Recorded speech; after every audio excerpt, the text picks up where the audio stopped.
Hi, I'm Michael. This is Lessons from the Screenplay. Parasite is a tense social satire about a poor family, the Kims, who con their way into becoming the servants of a rich family, the Parks. In February 2020, it made history by becoming the first non-English language film to ever win Best Picture at the Academy Awards. Which raises the question, why was this South Korean film able to resonate across the world? There are many answers to this question. Co-writer and director Bong Joon-ho executes masterful filmmaking from start to finish. The performances are compelling, and the plot tells the story of a disillusionment arc in a visceral way. But I want to focus on one aspect in particular, the way Parasite cleverly utilizes symbols and motifs to express its theme. These are tools that can transcend culture and language, directing our focus to the film's exploration of wealth versus poverty again and again. So today, I want to demonstrate how Bong Joon-ho establishes key symbols to represent the Kim family's aspirational beliefs, as well as the truth they can't escape. To explore how these symbols are developed into motifs that enrich the characters' emotional journeys. And to examine the way these motifs come to an explosive end that fully renders the film's theme. Let's take a look at Parasite. A symbol is simply a thing that represents or stands for something else. And as John Truby points out, this simple representation can have a powerful impact on an audience, writing, "Symbols give you a hidden language that emotionally sways the audience. Just as matter is highly concentrated energy, a symbol is highly concentrated meaning." There are many symbols in Parasite, but there are two in particular that I want to follow: the viewing stone and smell. The viewing stone is introduced early in the film, shortly after we meet the Kim family. From the very first scene, we understand that they are living a life of poverty. But the son, Ki-woo, believes they can work their way out of poverty and join the affluent class. When Ki-woo's wealthy friend Min pays the family a visit, he brings them a gift, a viewing stone. 근데 특히 이돌은 가정에 많은 재물운과 합격운을 몰고 다니면서 The captions for Ki-woo's response say, 야, 이거 진짜 상징적인 거네. and in the screenplay, that line is written as, 야, 이거 진짜 상징적인 거네. In both cases, the intention is clear. The viewing stone is a symbol. As Bong Joon-ho says, that rock is assigned this very unique position. It's a kind of obsession for the young son. Throughout the film, he's trying to imitate Min, his rich friend who initiated him into this world. Min disappears in this film after giving him the rock, but the rock is sort of the remnant of his character. The viewing stone represents Ki-woo's belief that he's destined for a more successful future, just like his friend Min. This first symbol is introduced early in the film on page 9. The second symbol I want to examine isn't explicitly introduced until page 57. At this point in the story, the entire Kim family has infiltrated the home of the Parks, masquerading as strangers in various domestic positions. And as Bong Joon-ho says, the jobs that these characters take, tutoring, housekeeping, and driving, feature a rare moment where the rich and poor are together in a very private space and so close to one another that they can smell each other. It was kind of the perfect device in the story. Ta-song suddenly starts sniffing the air. Ta-song darts over to Ki-taek and shoves his nose in his pant leg. He runs over to Chung-suk and shoves his nose in her belly, startling her greatly. 똑같다. 둘이 냄새가 똑같아.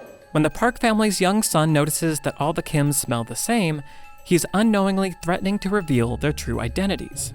But beyond serving a function in the plot, smell is used as a symbol. It represents the poverty that the Kims, and particularly Ki-taek, can't escape. 반지하 냄새야. 이 집을 떠나야 냄새가 없어진다고. But rather than simply introducing a symbol and utilizing it once, symbols can be repeated and even manipulated over time. As John Truby again writes, a symbol creates a resonance, like ripples in a pond, every time it appears. As you repeat the symbol, the ripples expand and reverberate in the minds of the audience, often without their being consciously aware of it.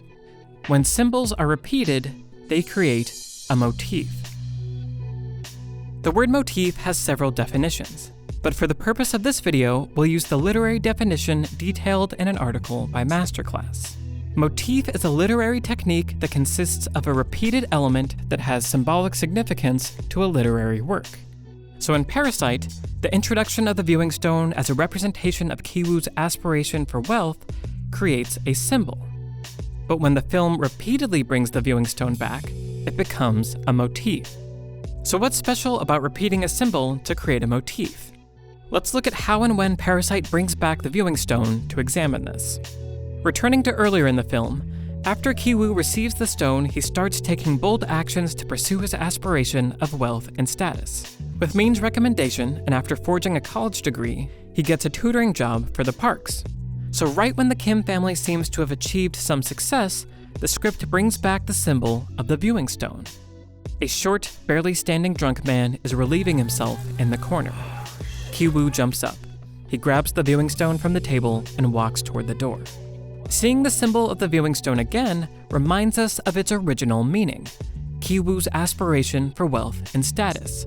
But when we first saw it, Ki-woo had no prospects. Now, he and his family are on their way to achieving their goal. The next time we see the rock, however, Ki-woo's aspirations are in jeopardy. After the Park family nearly discovers their true identities, the Kims return to their semi-basement apartment and find it completely flooded. Something touches his foot in the water.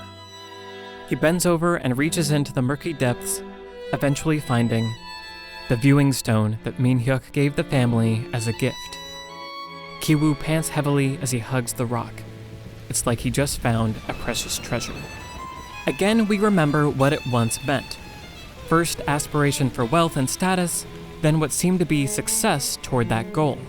And now, as Ki-woo clutches it to his chest, we see how he is desperately clinging to this goal that is slipping away. 돌은 왜 그렇게 껴안고 있냐? 얘가 자꾸 나한테 달라붙는 거예요. This recurrence has created a motif, one that externalizes Ki-woo's inner feelings about wealth and status. The symbol of smell becomes a motif as well. After it's introduced as a representation of the poverty Ki-taek cannot escape from, that idea is reinforced over and over again. 야, 어디서 그 냄새가 나는데? 뭔 냄새? 김 기사님 스멜. Ki-taek becomes nervous. He smells his t-shirt. 아무튼 뭐 말로 설명하기 힘들고. 가끔 그 지하철 타면 나는 냄새 있어. 그런 거랑 비슷해. 몰라, 난 너무 오래돼서 지하철 타본 지. 전반적으로 말이나 행동이 선을 넘을 듯 말 듯 하면서도 결국엔 절대 선을 안 넘거든. 그건 좋아. 근데 냄새가 선을 넘지, 냄새가. Ki-taek, Ki-woo, and Ki-jung can do nothing but silently take hit after hit. The Kim family's relationship with poverty and the invisible line that separates them is explored throughout the film using the motif of smell.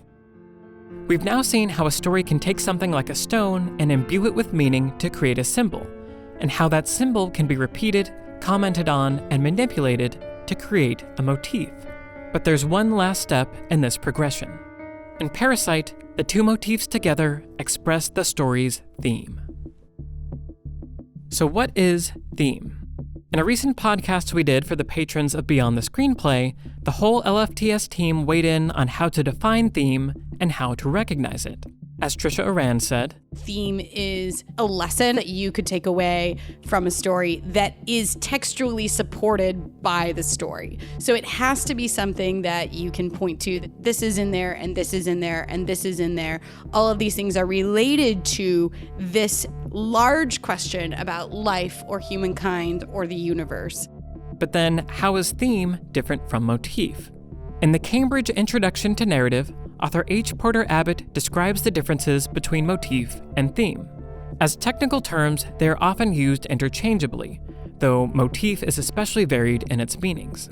But as a general working rule for the discussion of narrative, a theme is abstract and a motif is concrete.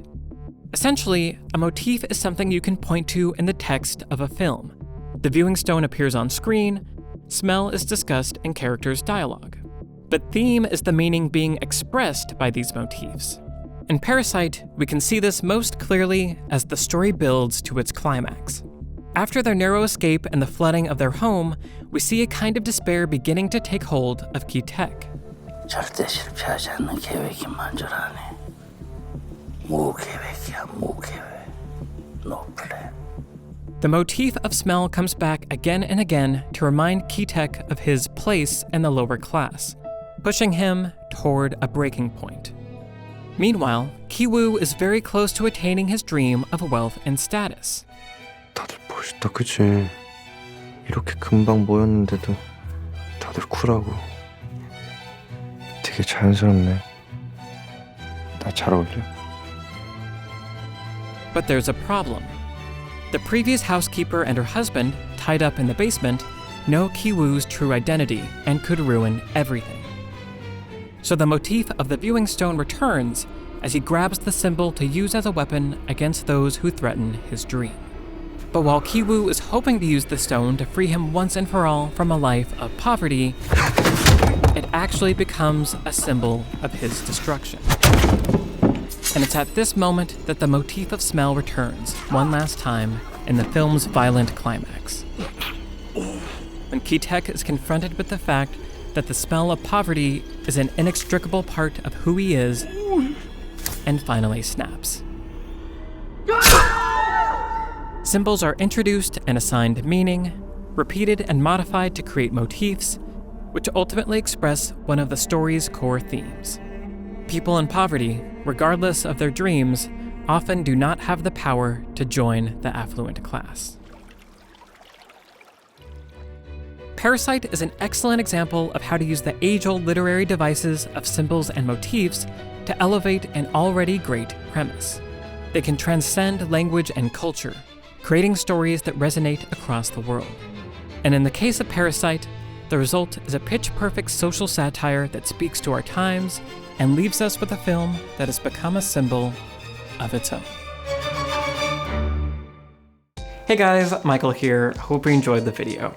I want to quickly tell you about a project I'm involved with called Nebula.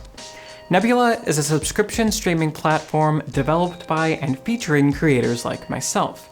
It's a place where you can watch all of our videos ad-free and where we can experiment and create exclusive content, which we call Nebula Originals.